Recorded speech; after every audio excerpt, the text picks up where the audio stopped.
ഒരു തരത്തിൽ പറഞ്ഞാൽ ഈ കച്ചവടത്തിലൊക്കെ ഇൻഡയറക്ട്ലി പാർട്ട്ണറാണ് ബാഹുലേൻ. ഉദാഹരണത്തിന് അതിൽ ഐറ്റം നമ്പർ 5 സൂര്യ ഷോപ്പിംഗ് കോംപ്ലക്സ്. ഉദ്ദേശം 3-3.5 കോടി രൂപ വിലമതിക്കുന്ന, പ്രമാണത്തിൽ കാണിച്ചിരിക്കുന്ന വില വെറും 1 കോടി. വാങ്ങിയ ഉടൻ മറിച്ചു വിറ്റിട്ടുണ്ട് 1,05,00,000. വാങ്ങിയത് ബാഹുലേന്റെ ബിനാമി, അയാളുടെ അനിയത്തി സത്യഭാമയുടെയും ഭർത്താവ് ശാർങ്കധരന്റെയും പേരിൽ. അന്ന് അതിനെ ചൊല്ലൊരു വിജിലൻസ് കേസ് ഉണ്ടായി. അതൊക്കെ ഏത് ചവറ്റുകെട്ടെ പോയെന്നുള്ളത് കർത്താവിന് പോലും അറിയില്ല. അയാൾ പഠിച്ച കള്ളനാണ് സാർ. കക്കാനും അറിയാം, നിൽക്കാനും അറിയാം.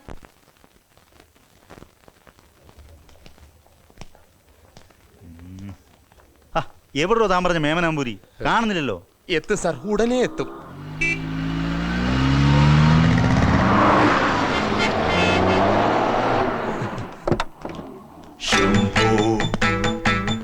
ശംഭോ മഹാദേവ ശംഭോ ശംഭോ ശംഭോ ശിവ ശംഭോ. ഗംഭീരം. കേമൻ. എന്താ കൺസ്ട്രക്ഷൻ? ഇത് ശാർങ്കധരൻ മുതലാളി, കോംപ്ലക്സിന്റെ ഉടമസ്ഥനാ. ആരാ?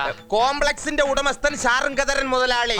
ഓ നോം മേമന ഇല്ലെത്തുന്ന കേട്ടിരിക്കും. മേമന മനക്കൽ വിഷ്ണു നമ്പൂരിപ്പാട്. ഞാനാ ഫോണിൽ സംസാരിച്ചത്. ഫോണിൽ അല്പം വിശദമായി അങ്ങോട്ട് സംസാരിക്കാൻ കിടക്കണേ ഉള്ളൂ. അതെ. അല്ല, കച്ചവടമാകുമ്പോ അല്പമല്ല, വിശദമായിട്ട് തന്നെ സംസാരിക്കണല്ലോ.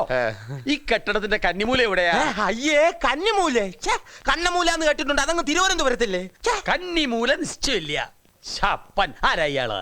എന്തുവാടേ? വേണ്ട, കിഴക്ക് ദിക്ക് നിശ്ചയുണ്ടോ? കിഴക്ക് സൂര്യൻ ഉദിക്കുന്ന സ്ഥലം നിശ്ചയുണ്ടോ? നിശ്ചയില്ല. ശിവ ശംഭോ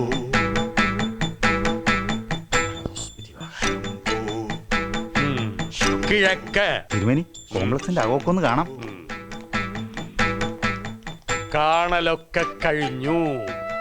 ഇനി നമുക്ക് വിഷയത്തിൽ കിടക്കാം.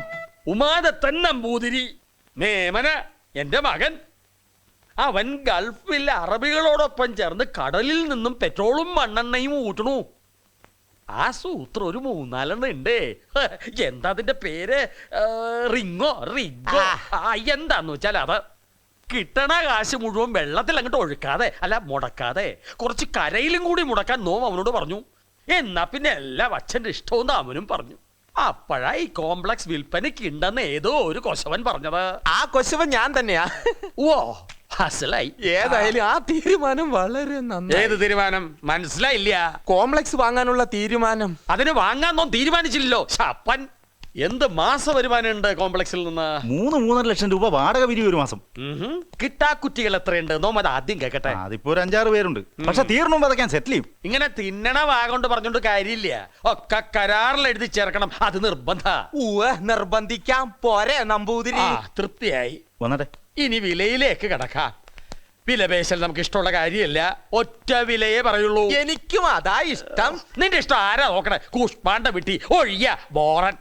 ശാരംഗപാണി, വില പറയാ. ശാരംഗപാണി അല്ല, ശാർങ്കധരൻ. എന്ത് ധരനായാലും വില പറഞ്ഞല്ലേ ഒക്കൂ. ഓ, അത് പറയാ. മിനിമം 4 കോടി കിട്ടണം. കോടീശ്വരൻ, കോടീശ്വരൻ. നമുക്ക് സൂര്യ കോംപ്ലക്സ് മാത്രം മതി. അപ്പുറത്തെ പോസ്റ്റ് ഓഫീസ്, ഇപ്പുറത്തെ പോലീസ് സ്റ്റേഷൻ വേണ്ട. അയ്യോ, അതൊന്നും എന്റെ അല്ല. വില പറയണത് കേട്ടപ്പോ നോ അങ്ങനെ ധരിച്ചു. 1,05,00,000 രൂപയ്ക്ക് വാങ്ങിയ കോംപ്ലക്സ്, അങ്ങനല്ലേ താൻ പറഞ്ഞത്? 3-4 വർഷത്തിനുള്ളിൽ 4 ഇരട്ടിയോ? എന്താ കഥ? ഇപ്പോഴാണെങ്കിൽ സെന്റ് ഏക്കറും ഒക്കെ അളന്നല്ല തൂക്കിയാ വിൽക്കണേ. അപ്പോഴും സൂര്യ കോംപ്ലക്സിന് 4 കോടി റുപ്യ. ശിവ ശിവ. 1 കോടിയൊക്കെ പ്രമാണത്തിൽ കാണുന്ന വിലയല്ലേ? ബാക്കി മുഴുവൻ കൊടുത്ത് നമ്പർ 2 ആയിട്ട്. എന്താ പറഞ്ഞ നോ കേട്ടില്ല. 1,05,00,000 രൂപയെ ഞാൻ പ്രമാണത്തിൽ എഴുതിച്ചുള്ളൂ. ബാക്കി മുഴുവനും ബ്ലാക്കാ. ബ്ലാക്കിലും കൊടുത്തു? അതെത്രയാ? 2,75,00,000 രൂപ. എന്തിനാ അങ്ങനെ കൊടുത്തത്? എനിക്ക് തോന്നി, ഞാൻ കൊടുത്തു. എന്നാ നമുക്ക് തോന്നിയ വില നോമും പറയും. താൻ കൊടുത്ത പ്രമാണ വിലയിൽ നിന്നും 1 റുപ്യ കൂടുതൽ തരും. 1,05,01,000 രൂപ. 1,05,100 നയാ പൈസ. അത്രേ ഉള്ളൂ. അപ്പൊ ബ്ലാക്കോ? ബ്ലാക്ക് ആൻഡ് വൈറ്റ് എല്ലാം കൂടി ചേർത്ത് അത്രേ തരുള്ളൂ. ഇയാളെ കണ്ടപ്പോഴേ തോന്നി നടക്കാൻ പോകുന്ന കാര്യമില്ലെന്ന്. എന്നാൽ അത് നടത്തിയിട്ടേ നോവിടൊന്ന് പോകൂ. 1,05,1,00,000 രൂപ തരുമ്പോൾ താൻ ഈ വസ്തു government of India income tax ഡിപ്പാർട്ട്മെന്റിന്റെ പേർക്ക് തീരെഴുതും. മനസ്സിലാവണുണ്ടോ മിസ്റ്റർ ശാരംഗധരൻ? ഇനി 2 ഓപ്ഷനേ നിങ്ങളുടെ മുന്നിലുള്ളൂ. ഒന്നുകിൽ പറഞ്ഞ തുക വാങ്ങി ഇൻകം ടാക്സിന്റെ പേരിൽ പ്രമാണം നടത്തുക, അല്ലെങ്കിൽ 2,75,00,000 രൂപ ബ്ലാക്ക് മണി കള്ളപ്പണം കൊടുത്തതിനുള്ള പിഴയും തടവും അനുഭവിക്കുക. തന്റെ കാര്യം പോട്ടെ, പാവം വേളി ഇവരും അഴി എണ്ണേണ്ടി വരും. കഷ്ടായി. ഞാൻ തന്നെ കണ്ടിട്ടില്ല, സംസാരിച്ചിട്ടില്ല, ബ്ലാക്കിന്റെ കാര്യം പറഞ്ഞിട്ടില്ല എന്ന് പറഞ്ഞ പരമ്പരാഗത വിധി. നോമെന്നിറങ്ങിയപ്പോ താൻ ശ്രദ്ധിച്ചില്ലേ? ഈ തോരണവും ഇതിന്റെ വാലറ്റത്തൊരു യന്ത്രവും. താൻ പറഞ്ഞതെല്ലാം ഇപ്പൊ അവസാനം പറഞ്ഞത് ഉൾപ്പെടെ ഇതിൽ പതിഞ്ഞിട്ടുണ്ട്. ആ കേൾക്ക. 1,05,00,000 രൂപയെ ഞാൻ പ്രമാണത്തിൽ എഴുതിയിട്ടുള്ളൂ. ബാക്കി മുഴുവനും ബ്ലാക്കാ. ബ്ലാക്കിൽ കൊടുത്തു. അതെത്രയാ? 2,75,00,000 രൂപ. ആ ഇനി പറയാ, പിഴയും തടവും അനുഭവിക്കുന്നോ അതോ ഷോപ്പിംഗ് കോംപ്ലക്സ് ഇൻകം ടാക്സിന്റെ പേർക്ക് തീരെഴുതുന്നോ? സത്യത്തിൽ ഞാനും എന്റെ ഭാര്യയും നിരപരാധികളാ. പ്രമാണം ഞങ്ങളുടെ പേരിൽ എഴുതിയെന്നല്ലാതെ പൈസ കൊടുത്തതും വാങ്ങിയതൊക്കെ ഇവളുടെ ചേച്ചിയുടെ ഭർത്താവാ ബാഹുലേൻ. വരുത്തുക ബാഹുലേനെ. Memana Namboothiri income tax officer എന്റെ ശാരംഗര ചിരിക്കാതെ പിന്നെ എന്തോ ചെയ്യും. ഞാൻ പറഞ്ഞ പോലെ ചെയ്യാവോ? ഞാൻ അവിടെ എത്തുന്നതുവരെ അവനെ വിടരുത്. എന്ത് തന്ത്രം ഉപയോഗിച്ചാണെങ്കിലും പിടിച്ചു നിർത്തണം. അത്രയും മതി. ആ ഞാനിത് എത്തിക്കഴിഞ്ഞു.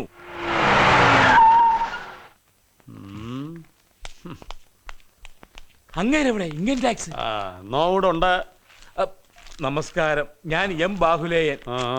വിവരങ്ങളൊക്കെ ഇവര് പറഞ്ഞ് അറിഞ്ഞായിരുന്നു. ദയവ് ചെയ്ത് സാർ ഒരു കാര്യം മനസ്സിലാക്കണം. സംഗതി നടന്നത് നിയമപ്രകാരം തെറ്റാണ്. പക്ഷെ ഇതൊക്കെ എല്ലാരും ചെയ്യുന്നതല്ലേ സാർ? ഞാൻ ഇങ്ങോട്ട് വരിക. ഓ ഒരു സ്ഥലം അങ്ങോട്ട് ഉറപ്പിക്ക. ഇനി തുടരാ. ഇക്കാലത്ത് 10-15% സ്റ്റാമ്പ് ഡ്യൂട്ടിയും കൊടുത്ത് ഫുൾ എമൗണ്ടും കാണിച്ച് ഒരു രജിസ്ട്രേഷൻ നടക്കത്തില്ല സാർ, ശരിയല്ലേ? അതെ. ആ ഒരല്പം വിട്ടുവീഴ്ച, ഏത് കോംപ്രമൈസിന് ഞാൻ തയ്യാറാണ് സാർ. ആ കനിയണം.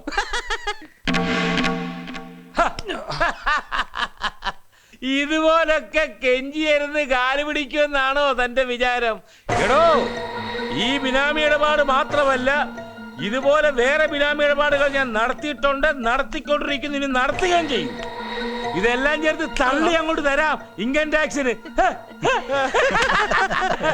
അയ്യോ, ഈ 1,05,00,000 ട്രാൻസാക്ഷനെ ശരിക്കും പറഞ്ഞാൽ ഒരു പ്രത്യുപകാരം തന്നെയാ. അത് തന്നവർക്ക് അതിലും വലുതെന്തോ സാധിച്ചു കൊടുത്തതിന്റെ ഒരു ഉപകാര സ്മരണ. ശരിയായിട്ട് പറഞ്ഞാൽ ഈ ട്രാൻസാക്ഷൻ ഒരു ഇഷ്ടദാനം തന്നെയാ. ഒറ്റ ചില്ലി ആർക്കും ഞാൻ കൊടുത്തിട്ടില്ല. പക്ഷെ ഇത്രയും വലിയ കരാർ ഇഷ്ടദാനമായിട്ട് തന്നാൽ അത് പിന്നീട് സംശയം ഉണ്ടാക്കുള്ളൂ എന്ന് കരുതി കുറച്ചു തുക ഞാൻ സ്റ്റാമ്പ് ഡ്യൂട്ടിക്ക് വേണ്ടി ചെലവഴിച്ചു. ചേട്ടാ, ചേട്ടൻ എന്തൊക്കെയാ പറയുന്നത്? അയാളുടെ പോക്കറ്റ് ടാപ്പറി കാർഡുണ്ട്. നീ മിണ്ടാരിയടാ. അത് അറിഞ്ഞുകൊണ്ട് തന്നെ ഞാൻ നിലവിളിക്കുന്നത്. നോമ്പ് അറിഞ്ഞത് മുഴുവൻ ആ യന്ത്രത്തിൽ അങ്ങോട്ട് പതിഞ്ഞിട്ടുണ്ടാവും, ഇല്ലേ തിരുമേനി? അങ്ങനെ തെളിവൊക്കെ നോം തന്നെ അങ്ങോട്ട് തന്ന സ്ഥിതിക്ക് ഇനി സിവിലായോ ക്രിമിനലായോ കേസെടുക്കാം. അസ്കിതല്ലേച്ചാ അതിനു മുമ്പ് ഒരു ചെറിയ കർമ്മം കൂടി അങ്ങോട്ട് ആവാം. ഗോപി,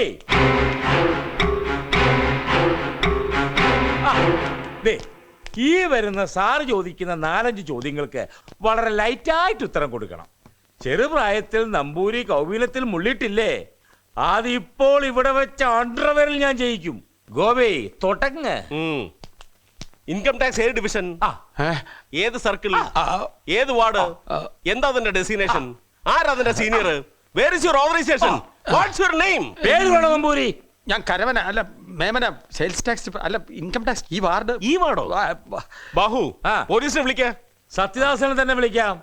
അവനാകുമ്പോ ഇവനെ നേരെ സ്റ്റേഷനിൽ കൊണ്ടുപോയിട്ട് അവിടുന്ന് ചുടുകാട്ടിലോട്ട് കൊണ്ടുപോയിക്കോളും. I repeat, where is your authorisation, what's your designation? ആ സത്യദാസേ, എടോ ഞാനാണോ ബാഹുലേയൻ? താൻ ഉടനെ ഒന്ന് വരണം. എന്റെ വീട്ടിലേക്കല്ല, എന്റെ കോപ്പറ ശാരംഗധരന്റെ വീട്ടിലേക്ക്. ഞാൻ അവിടെയുണ്ട്. ഒരു കോൾ ഉണ്ടോ, താൻ ഉടനെ വരണം. ഞാൻ പോണു. എന്താണോ? ഞാൻ പോണു. എടോ ഞാനൊന്ന് മാറിയപ്പോ എന്താണോ സംഭവിച്ചത്? സംസാരിക്കാൻ സമയമില്ല ബാഹു, ഞാൻ പോണു. ഞാൻ പോണു. എടോ ഗോപി, അയ്യോ ഞാൻ ഒന്നിനുമില്ലേ. എടോ ഓടിക്കളിക്കാതെ കാര്യം പറയണോ. ഗോപി ഇനി വരില്ല. എന്താണ് കാര്യം? ഗോപി നമ്മെ ഒരു ഐഡന്റിറ്റി കാർഡ് കാണിച്ചു. ഇൻകം ടാക്സിലെ ഒരു ഉയർന്ന ഉദ്യോഗസ്ഥനാണ് ഗോപി എന്ന് നമുക്ക് മനസ്സിലായി. പകരം നോമും ഒരു ഐഡന്റിറ്റി കാർഡ് കാണിച്ചു. ഇത് CBI ഐഡന്റിറ്റി കാർഡ്. നോം അതിൽ ഓഫീസർ പേര് Vikram.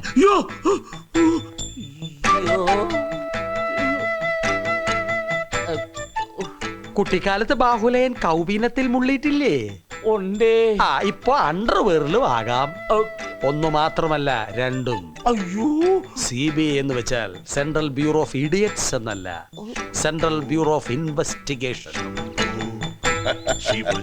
അസലായി. Thank you sir. Memana Namboothiri പൊടി പൊടിച്ചു എന്ന് പറഞ്ഞാൽ അധികാവില്ല. It's my pleasure. എന്നിട്ടിപ്പോ ആ തിരുമാലികൾ എവിടെ ഉണ്ട്? 3 പേര്, mister and Mrs Sarangadharan Bahuleyan, വളരെ സേഫായി കസ്റ്റഡിയിലുണ്ട്. ഒരു 24 മണിക്കൂർ കൂടി കഴിഞ്ഞാൽ നല്ല പദം വരും. പിന്നെ ചോദ്യം ചെയ്താൽ ചോദിക്കുന്നതിന് മുമ്പേ ഉത്തരവും വരും. കസ്റ്റഡിയിലാണെങ്കിലും അവർ ഓണം മുടക്കണ്ട. ഇല്ല സർ, 2 കൂട്ടം പായസം അടക്കം സദ്യ തന്നെയാണ് നാളെ തിരുവോണമായിട്ട് ഏർപ്പാടാക്കിയിരിക്കുന്നത്. Very good. പിന്നെ നമ്പൂരിയുടെ വേഷവിധാനം വടക്കു നോക്കിയന്ത്രം ഉൾപ്പെടെ ചാക്കോയുടെ കൈ ഭദ്രം. ആവശ്യമുള്ളപ്പോൾ ഇനി ഉപകരിക്കും. റൈറ്റ്.